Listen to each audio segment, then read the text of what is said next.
Alhamdulillahirobbilalamin, kata yang sepatutnya kita ucapkan kepada Allah Subhanahu wa taala yang telah melimpahkan rahmat serta nikmatnya kepada kita semua, sehingga kita masih diberi kesempatan untuk belajar bersama dalam mata kuliah fikih ibadah. Salawat serta salam tetap tercurahkan kepada Nabi Muhammad SAW yang telah membawa kita sebagai umatnya dari zaman kegelapan menuju zaman yang terang benderang. Yang terhormat Bapak Nurul Haq selaku dosen mata kuliah fikih ibadah serta teman-temanku semua yang saya cintai. Nah, sebelumnya perkenalkan dulu, nama saya Nila Safitri, NIM 2619020 dari kelas fikih ibadah A. Nah, pada kesempatan ini saya akan menyampaikan salah satu materi dari fikih ibadah, yaitu sholat fardu. Berikut ini penjelasannya. Sholat fardu. Yang pertama ada arti dari sholat fardu. Sholat berasal dari bahasa Arab yang berarti doa. Doa di sini adalah doa dalam hal kebaikan. Nah, dapat dipahami bahwa bacaan-bacaan di dalam ibadah sholat merupakan rangkaian doa seorang muslim kepada Allah Subhanahu wa taala. Kemudian, sholat dalam syariat Islam berarti ibadah kepada Allah Subhanahu wa taala. Ibadah di sini berupa perkataan dan perbuatan dengan syarat dan rukun yang telah ditentukan, yang dimulai dengan takbiratul ihram dan diakhiri dengan salam. Kemudian ada dasar hukum sholat.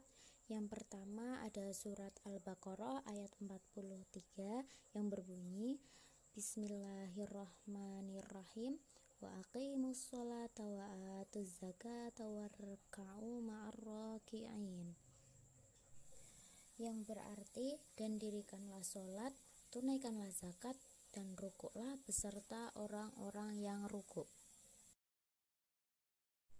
Dasar hukum yang kedua yaitu Quran surat Al-Baqarah ayat 238 yang berbunyi, Bismillahirrahmanirrahim, hafidhu ala sholawati wa sholawatil wusta wa qumu lillahi qanitin, yang berarti, peliharalah semua sholatmu dan peliharalah sholat wusta, berdirilah untuk Allah dalam sholatmu dengan khusyuk. Dasar hukum lainnya adalah Quran surat An-Nisa ayat 103, kemudian ada surat An-Nur ayat 56, dan ada juga hadis riwayat Ahmad, Nasai, Tirmidzi, dan Tabrani.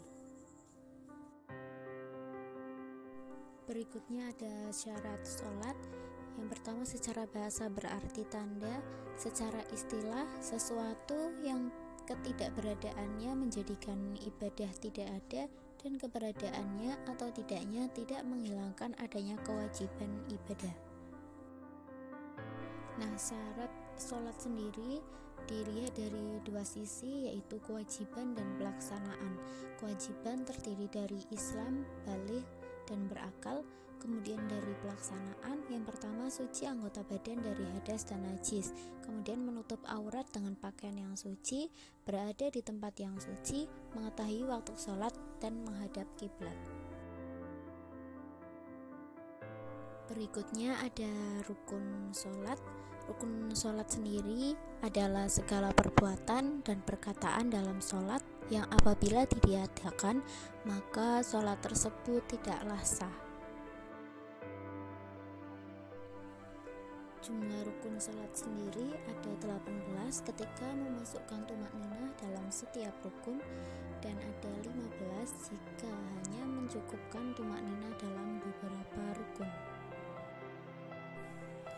Di antara rukun sholat tersebut antara lain, yang pertama berdiri, kemudian takbiratul ihram, membaca Fatihah, rukuk, iktidal, sujud, duduk di antara dua sujud, tumakninah dalam setiap rukun, duduk akhir, tasyahud atau tahiyat, membaca sholawat dalam tasyahud, salam pertama, niat keluar dari sholat, dan yang terakhir adalah tertib. Ya, berikutnya ada beberapa hal yang membatalkan sholat. Untuk yang pertama yaitu makan dan minum dengan sengaja. Yang kedua, keluar sesuatu dari dua jalur. Yang ketiga, berbicara dengan sengaja. Kemudian banyak bergerak dengan sengaja, meninggalkan rukun, terbukanya aurat, terjadi hadas kecil atau besar, terkena najis. Ya teman-teman semua, agar sholat kita tidak batal, perlunya kita menghindari hal-hal tersebut. Baiklah teman-teman semua, barusan sudah kita pelajari mengenai hal-hal yang membatalkan sholat. Kali ini kita akan belajar kemakruhan dalam sholat. Di antaranya yang pertama, melirik kanan kiri, kemudian memejamkan mata. Yang ketiga, mengusap-usap baju atau tempat. Yang keempat, memutar jari saat tasyahud atau tahiyat. Kemudian ada memakai masker. Yang keenam, salt atau meluncurkan pakaian sampai lantai bagi laki-laki. Dan yang terakhir, dalam keadaan menahan lapar, kebelet kencing atau BAB, dan juga kantuk. Selain kita harus menghindari hal-hal yang membatalkan sholat, kita juga sebaiknya menghindari kemakruhan dalam sholat tersebut.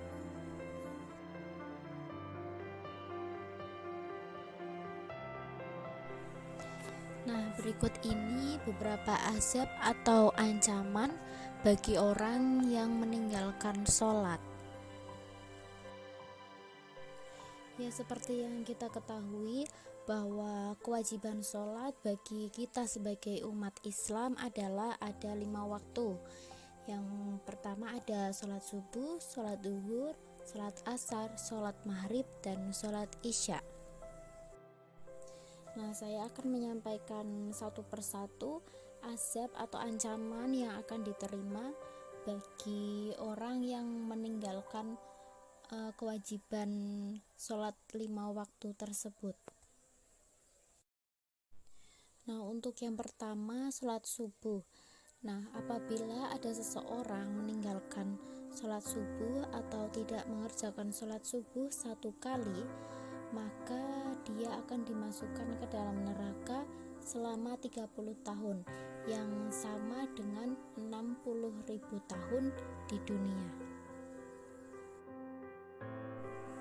Kemudian apabila seseorang meninggalkan sholat duhur walaupun hanya 1 kali, namun dosanya itu sama dengan membunuh 1000. Saya ulangi lagi, dosanya sama dengan membunuh 1000 orang umat muslim. Nah, bagaimana dengan seseorang yang meninggalkan sholat asar? Nah, 1 kali seseorang meninggalkan sholat asar, dosanya itu sama dengan menutup atau meruntuhkan Ka'bah. Kemudian bagaimana dengan sholat maghrib yang hanya 3 rakaat?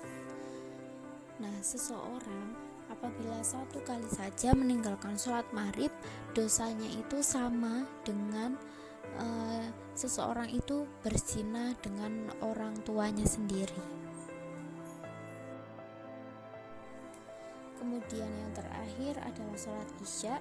Apabila seseorang 1 kali meninggalkan sholat isya, maka dia tidak akan diridho Allah Subhanahu wa Ta'ala, tinggal di bumi ataupun di bawah langit, serta makan dan minum dari nikmatnya.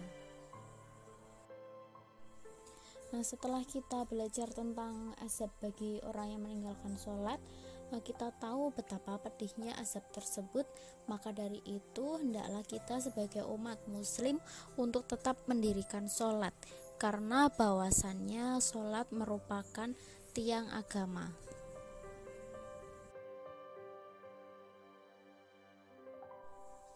Baiklah teman-teman semua, yang terakhir ada hikmah sholat. Untuk hikmah yang pertama yaitu total totalitas dalam kepasrahan kepada Allah Subhanahu wa taala. Yang kedua, melatih hidup disiplin dalam segala hal.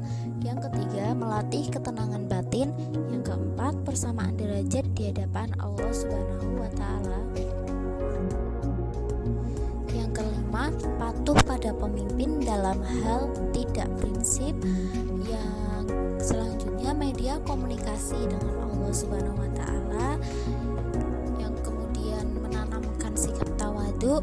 Yang terakhir yaitu menghindarkan diri dari perbuatan keji dan juga maksiat. Ya, sekian video dari saya. Mohon maaf apabila ada kesalahan dalam penyampaian materi. Tetap semangat dalam belajar dan tetap patuhi protokol kesehatan. Terima kasih. Wassalamualaikum warahmatullahi wabarakatuh.